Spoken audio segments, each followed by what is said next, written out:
একজন ATM officer তার বান্ধবীর বিয়েতে যাচ্ছিল। সে একজন সাধারণ মেয়ের পোশাকে ছিল, না কোনো সরকারি গাড়ি, না কোনো নিরাপত্তা, শুধু একজন সাধারণ মেয়ের মতো মোটরসাইকেলে যাচ্ছিল। যখন সে হাসনাবাদ শহরের কাছাকাছি পৌঁছালো, তখন সামনে একটি পুলিশ চৌকি চোখে পড়ল। 3-4 জন পুলিশকর্মী চৌকির বাইরে রাস্তায় দাঁড়িয়েছিল, আর মাঝখানে ইন্সপেক্টর প্রসেনজিৎ ইউনিফর্ম পরে দাঁড়িয়েছিল। সে মেয়েটিকে হাতে লাঠির ইশারায় থামতে বলল। মেয়েটি মোটরসাইকেলটি রাস্তা থেকে নামিয়ে একপাশে দাঁড় করিয়ে দিল। ইন্সপেক্টর কড়া গলায় জিজ্ঞাসা করলো, কোথায় যাচ্ছ? মেয়েটি খুব শান্তভাবে উত্তর দিল, বান্ধবীর বিয়ে আছে, সেখানে যাচ্ছি। ইন্সপেক্টর প্রসেনজিৎ তাকে মাথা থেকে পা পর্যন্ত দেখল। মেয়েটি ছিল 28 বছর বয়সী একজন সুন্দরী মহিলা, যার নাম ছিল তানজিমা। তারপর হাসতে হাসতে বলল, আচ্ছা, বান্ধবীর বিয়েতে খাওয়া দাওয়া করতে যাচ্ছ, কিন্তু হেলমেট তোমার বাপ পরবে, কেন পরনি? আর এই মোটরসাইকেলটাও খুব জোরে চালাচ্ছিলে, চলো এখন চালান দিতে হবে। ইন্সপেক্টর প্রসেনজিৎ চালানোর পেট বের করতে করতে বলল। তানজিমা বুঝে গিয়েছিল যে তার নিয়ত খারাপ হয়ে গেছে এবং এটা একটা ছুতো। সে বলল, স্যার, আমি কোনো আইন ভাঙিনি। ও ম্যাডাম, আমাদের আইন শেখানোর চেষ্টা করো না। সে পাশে দাঁড়ানো একজন কনস্টেবলের দিকে তাকালো এবং তারপর তানজিমাকে বলল, একে শিক্ষা দিতে হবে। হঠাৎ ইন্সপেক্টর জোরে একটা চড় মারল তানজিমার গালে। খুব কষ্ট করছিস। পুলিশ যখন কিছু বলে তখন চুপচাপ মেনে নেওয়া উচিত। তানজিমার মাথা এক মুহূর্তের জন্য ঘুরে গেল, কিন্তু সে নিজেকে সামলে নিল। তার চোখে রাগ স্পষ্ট ফুটে উঠেছিল। চোখের দিকে তাকিয়ে ইনচার্জ ইন্সপেক্টর হাসতে হাসতে বলল, এখনো এর মধ্যে অহংকারী বাকি আছে? এমন কতজনকে ঠিক করে দিয়েছি, ভালোভাবে শেখাতে হবে। একজন কনস্টেবল এগিয়ে এলো এবং বলল, স্যার, এটাকে থানায় নিয়ে চলুন, সেখানে ঠিকঠাক সেবা করব, তখন বুঝবে পুলিশের সঙ্গে কিভাবে কথা বলতে হয়। একজন কনস্টেবল তানজিমার বাহু ধরে টেনে বলল, চল, গাড়িতে বস। তানজিমা ঝটকা দিয়ে হাত ছাড়িয়ে রাগী গলায় বলল, হাত লাগানোর চেষ্টা করো না, নয়তো পরিণতি ভালো হবে না। ইন্সপেক্টরের রাগ আরও বেড়ে গেল। সে একজন কনস্টেবলকে বলল, এর অহংকার দেখো। একজন কনস্টেবল এগিয়ে এসে তানজিমার চুল টেনে ধরল এবং জোর করে টেনে নিয়ে যাওয়ার চেষ্টা করলো। তানজিমা ব্যথায় কুকিয়ে উঠল, কিন্তু তখনও পর্যন্ত সে নিজের পরিচয় কিছুই বলেনি। সে দেখতে চাইছিল এরা আর কতটা নিচে নামতে পারে। তখন একজন পুলিশ রাগে তার মোটরসাইকেলে লাঠি দিয়ে মারল এবং বড় বড় করে বলল, বড় সাধু সাজছে, এখন তোরে খেলনা বানিয়ে খেলবো। তানজিমা ভালোভাবে বুঝে গিয়েছিল যে এখন তার সঙ্গে কি হতে চলেছে এবং এরা কতটা নিচে নামতে পারে। ইন্সপেক্টরের চোখে রাগ ছিল। সে জোরে চিৎকার করে বলল, তোর মতো অনেক বুদ্ধিমান দেখেছি, পুলিশের সঙ্গে বাড়াবাড়ি করবে, আজ মজা দেখাবো। চলো, ওকে থানায় নিয়ে যাও, সেখানে বুঝাবো ওকে। এই সময় তানজিমা তখনও চুপ ছিল। সে তার পরিচয় প্রকাশ করার কোনো ইচ্ছা দেখায়নি। সে দেখতে চাইছিল এরা প্রশাসনকে কতটা বদনাম করতে পারে, এরা কতটা অত্যাচার করতে পারে। ইন্সপেক্টর প্রসেনজিৎ এখন বিরক্ত হয়ে গিয়েছিল।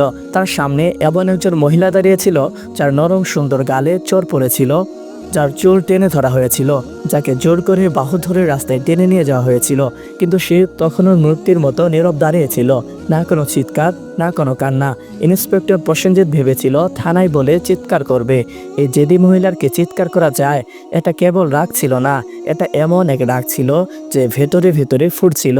ইনচার্জ ইন্সপেক্টর হাসতে হাসতে বলল, এখন জিভও চলতে শুরু করেছে, চলো থানায় দেখব তোর কত বড় জিভ। থানায় ঢুকতে ইন্সপেক্টর জোরে চিৎকার করে বলল, ওরে, কোথায় গেলি? চা পানি লাগা তাড়াতাড়ি, আজ একটা বিশেষ মাল এসেছে। তানজিমা তখনও কিছু না বলে থানার দেয়াল দেখছিল। সে দেখছিল কিভাবে এরা সেই নিরীহ মানুষদের সঙ্গে আচরণ করে যারা কখনো কোনো দোষই করেনি। তখন একজন কনস্টেবল ইন্সপেক্টর প্রসেনজিতের দিকে ঝুঁকে ফিসফিস করে বলল, কি কেস স্যার? কনস্টেবলের প্রশ্নে ইন্সপেক্টর প্রসেনজিৎ এসে বলল, আরে কিছুই না, স্পিড বা হেলমেট, যা মন চায় চাপিয়ে দাও, শুধু ভেতরে ঢুকিয়ে এর অহংকার ভাঙতে হবে, বেশি প্রশ্ন করিস না। তানজিমা সব শুনছিল, কিন্তু তার চোখে তখনও কিছু বলতে চাইছিল না, যেন সে চাইছিল পুলিশের এই পতনের গল্প তাদের নিজের মুখ থেকে বেরিয়ে আসুক। তখন ইন্সপেক্টর চেয়ারে বসলো, হাতে কলম নিয়ে টেবিলে ঘোরাতে লাগলো। তারপর তানজিমার দিকে তাকিয়ে বলল, নাম বল, কোথায় থাকিস, কার ঘরের মেয়ে? তানজিমা চুপ রইল। ইন্সপেক্টর আবার প্রশ্ন করল, শুনতে পাসনি, নাম কি তোর? কিন্তু তানজিমার নীরবতা তখনও পাথরের দেয়ালের মতো। তখন ইন্সপেক্টর টেবিলে এমন জোরে হাত মারল যে শব্দটা পুরো থানায় গঞ্জে উঠল এবং রাগে চিৎকার করে বলল, শুনতে পাস না, নাম বল তাড়াতাড়ি। বর্ণালী মুখ উড়িয়ে উত্তর দিল যে, জি, আমার নাম তানজিমা। ইন্সপেক্টর তার মুখের দিকে তাকিয়ে হেসে বলল, ও বড় বুদ্ধিমান মেয়ে, তোর মিথ্যে বলতে অনেক অভিজ্ঞতা আছে, কিন্তু মনে রাখিস বেশি চালাকি করলে খুব ভারী হবে এর ভার। একটাও ভুল করলে পস্তানোর সময়ও পাবি না। তানজিমাকে জোর করে সেই পচা লোকাবে ঢুকিয়ে দেওয়া হলো, যেখানে আগে থেকে দুজন কয়েদি বসেছিল। তাদের মধ্যে একজন তানজিমার দিকে তাকিয়ে বলল, বোন, তুই কি অপরাধ করেছিস? তানজিমা হাসি দিল, কিন্তু কিছুই বলল না। এখন সে শুধু দেখছিল এই পুরো সিস্টেমটা কতটা পচে গেছে। যদি একজন এসডিওকে এভাবে বিনা কারণে ভেতরে ঢোকানো যায়, তাহলে সাধারণ মানুষের অবস্থা কল্পনা করা কঠিন নয়। তানজিমা এখন সেই কোঠরির কোণে বসেছিল, সব দেখছিল, শুনছিল এবং প্রতিটি কাজ বুঝছিল। ইন্সপেক্টর প্রসেনজিৎ একটা মিথ্যের রিপোর্ট তৈরি করলো এবং বলল, এর উপর চুরি আর ব্ল্যাকমেলিংয়ের কেস চাপাও। ফাইলের উপর হাত মেরে বলল, চলো তাড়াতাড়ি। একজন কনস্টেবল জিজ্ঞাসা করলো, কিন্তু স্যার, প্রমাণ ছাড়া? ইন্সপেক্টর হেসে বলল, এই থানায় প্রমাণ যে আনানো হয় না, প্রমাণ বানানো হয়। কিছুক্ষণ পর একজন কনস্টেবল এসে তানজিমার কাঁধে জোরে হাত মারল। ইন্সপেক্টর হাত তুলতেই তখন দরজায় একটা কড়া গলা শোনা গেল, থামো। সবাই মরিয়ে দেখল দরজায় সিনিয়র ইন্সপেক্টর রায়হান দাঁড়িয়ে আছে। তার খ্যাতি অন্যদের থেকে কিছুটা ভালো ছিল। সে ভেতরে তাকিয়ে মহিলার অবস্থা দেখে তার কপালে ভাঁজ পড়ল। জিজ্ঞাসা করলো, এসব কি হচ্ছে? প্রসেনজিৎ হাসলো এবং বলল, কিছু না স্যার, একটা রাস্তার মেয়ে বেশি বুদ্ধি দেখাচ্ছিল, শিক্ষা দিচ্ছি। রায়হান বর্ণালীকে ভালো করে দেখল। তার আচরণ সাধারণ মহিলার মতো মনে হচ্ছিল না। জিজ্ঞাসা করলো, এর অপরাধ কি? প্রসেনজিৎ ঘাবড়ে গেল, বলল, স্যার, চেকিংয়ে অসভ্যতা করেছিল। রায়হানের কিছুটা সন্দেহ হলো। সে তানজিমাকে জিজ্ঞাসা করলো, তোমার নাম কি? তানজিমা চুপ রইল। প্রসেনজিৎ হেসে বলল, স্যার, এ তো নামও বলছে না। রায়হান এখন পুরোপুরি সতর্ক হয়ে গেল। সে কনস্টেবলকে আদেশ দিল, একে একা কোঠরিতে রাখো। প্রসেনজিৎ অবাক হয়ে গেল, কিন্তু স্যার, রায়হান কঠোরভাবে বলল, আমি নিজেই এর পাশে থাকব। তার আদেশে তানজিমাকে আরেকটা কোঠরিতে বন্দি করা হলো, যেটা আগেরটা থেকেও বেশি দুর্গন্ধযুক্ত আর অন্ধকার ছিল। তানজিমা চারদিকে চোখ ফুলিয়ে দেখল, এর কোণে একটা ভাঙা টেবিল পড়েছিল আর পাশে একটা মরচে পড়া লোহার ব্রড। এখন সেই নোংরা সিস্টেমের আসল চেহারাটা আরও কাছ থেকে দেখছিল। প্রতিটি মুহূর্তে তার চোখ বুঝছিল যে আইন শুধু ফাইলের মধ্যে সীমাবদ্ধ হয়ে গেছে। তখন একজন কনস্টেবল দৌড়ে এসে বলল, স্যার, বাইরে একটা বড় গাড়ি দাঁড়িয়ে আছে। প্রসেনজিৎ চমকে উঠল, জিজ্ঞাসা করলো, কোন গাড়ি? কনস্টেবল ঘাবড়ে বলল, স্যার, সরকারি গাড়ি। সে তাড়াতাড়ি বাইরে গেল এবং গাড়ির ভেতর তাকাতেই তার চোখ কপালে উঠল। সে কাঁপা কাঁপা গলায় বলল, তখন প্রসেনজিৎ ভেতর থেকে বেরিয়ে এসে বলল, কি হয়েছে স্যার? কে এসেছে? কি হলো স্যার? কনস্টেবল কাঁপতে কাঁপতে বলল, স্যার, কমিশনার সাহেব এসেছেন। প্রসেনজিতের মুখ ফ্যাকাশে হয়ে গেল। সিনিয়র ইন্সপেক্টর রায়হানও সতর্ক হয়ে গেল, কারণ এখন বিষয়টা সরাসরি উপরে পৌঁছে গিয়েছিল। কমিশনার সাহেব থানায় পা রাখলেন এবং তার চোখে স্পষ্ট রাগ দেখা যাচ্ছিল। তিনি প্রসেনজিতের দিকে তাকিয়ে কড়া গলায় জিজ্ঞাসা করলেন, ইন্সপেক্টর প্রসেনজিৎ, এখানে কি তামাশা চলছে? প্রসেনজিৎ ঘাবড়ে বলল, কিছুই না স্যার, শুধু একটা ছোট কেস। কমিশনার সাহেব টেবিল থেকে ফাইল তুলে নিয়ে মনোযোগ দিয়ে পড়লেন। তার কপালে ভাঁজ পড়ল। তারপর তিনি কঠিতে উকি দিয়ে বললেন, এ কে? স্যার, এই মহিলার বিরুদ্ধে 420 আর প্রতারণার কেস আছে। কমিশনার সাহেব জিজ্ঞাসা করলেন, তোমার কাছে প্রমাণ আছে? তিনি আবার বললেন, কোনো প্রমাণ আছে তোমার কাছে? এখন প্রসেনজিৎ পুরোপুরি ফেঁসে গিয়েছিল। কমিশনার সাহেব মহিলার দিকে সরাসরি প্রশ্ন করলেন, তোমার নাম কি? এবং প্রথমবারের মতো তানজিমা হাসি দিয়ে বলল, এসডিও তানজিমা। পুরো থানায় নীরবতা ছড়িয়ে পড়ল। সবার মুখ ফ্যাকাশে হয়ে গেল। প্রসেনজিতের হাত পা কাঁপতে লাগলো। বাকি সব কনস্টেবল অবাক হয়ে দাঁড়িয়ে পড়ল। প্রসেনজিতের পায়ের নিচ থেকে মাটি সরে গেল। যে অফিসারকে সে চোর মনে করেছিল, সে ছিল সেই অফিসার যিনি পুরো জেলার আইন চালাচ্ছিলেন। আসলে সে কোনো সাধারণ মহিলা ছিল না, সে ছিল স্বয়ং এসডিও তানজিমা, যাকে রাস্তায় টেনে নিয়ে যাওয়া হয়েছিল, চুল ধরে টানা হয়েছিল, চোর মারা হয়েছিল।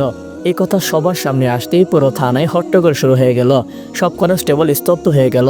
কমিশনার সাহেব তীক্ষ্ণ দৃষ্টিতে ইন্সপেক্টর প্রসেনজিতের দিকে তাকিয়ে রাগে বললেন, প্রসেনজিৎ, তোর এত সাহস কিভাবে হলো যে তুই একজন সিনিয়র অফিসারের ওপর মিথ্যা অভিযোগ চাপিয়ে দিলি? প্রসেনজিৎ কিছু বলার চেষ্টা করছিল, তখন সেখানে দাঁড়ানো সিনিয়র ইন্সপেক্টর রায়হান জোরে বললেন, স্যার, আমি তো আগেই বলেছিলাম কিছু গোলমাল আছে। এখন প্রসেনজিৎ পুরোপুরি একা পড়ে গিয়েছিল। তখন তানজিমা তার শান্ত কিন্তু কঠোর কণ্ঠে প্রথমবার সরাসরি রায় ঘোষণা করলেন এবং বললেন, প্রসেনজিৎ, এবার তোর চাকরি গেছে, তোর সাসপেনশন পাকা, আর তোর বিরুদ্ধে এখন মামলাও চলবে। এটা শুনে প্রসেনজিতের যেন শ্বাস আটকে গেল। বাকি পুলিশটা তার থেকে মুখ ফিরিয়ে নিল।